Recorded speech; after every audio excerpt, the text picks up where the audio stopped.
Le siècle des Lumières, c'est une période qui a commencé vers le XVIIe siècle, qui est finie vers le XVIIIe siècle. Beaucoup d'innovations scientifiques, culturelles, industrielles qui ont amélioré les conditions de vie des gens jusqu'à aujourd'hui. Mais vous savez, c'est étrangement la première innovation, parmi toutes les innovations qu'il y a eu dans le monde, qui a accéléré l'évangélisation, c'est l'imprimerie. L'invention de l'imprimerie. Si quelqu'un n'avait pas inventé l'imprimerie, on n'aurait pas eu des Bibles aujourd'hui de traduites dans toutes nos langues.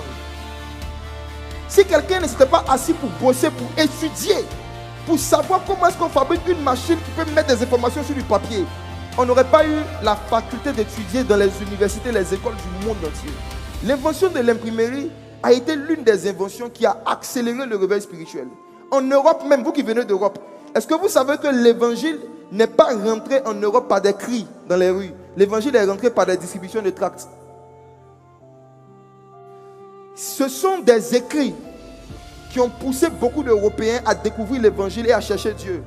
Même le fameux réveil des protestants dont on parle, le Martin Luther qui a protesté, il n'a pas protesté par une prédication. Il a écrit des thèses sur un papier qu'il a collé à l'entrée d'une paroisse catholique à l'époque.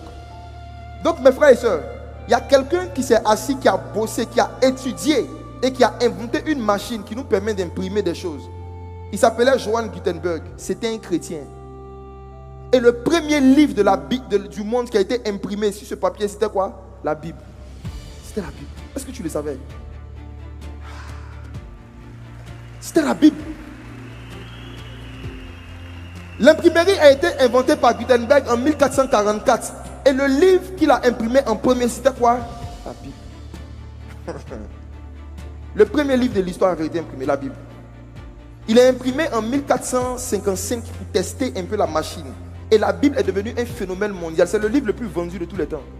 C'est le livre le plus lu de tous les temps. C'est le livre le plus aimé de tous les temps. Mais c'est venu par quoi? Le fait qu'un chrétien a décidé pas d'augmenter ses heures de prière, mais ses heures d'études. Oh. Il y a eu un moment où un enfant de Dieu comme toi a décidé de passer plus de temps à se former et s'informer pour inventer quelque chose qui peut améliorer les conditions de vie des gens et propager l'évangile.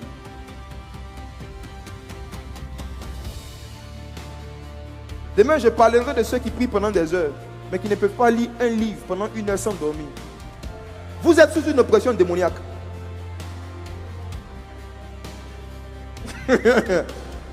Beaucoup vont se rendre compte au fur et à mesure qu'on va avancer qu'ils ont besoin de délivrance.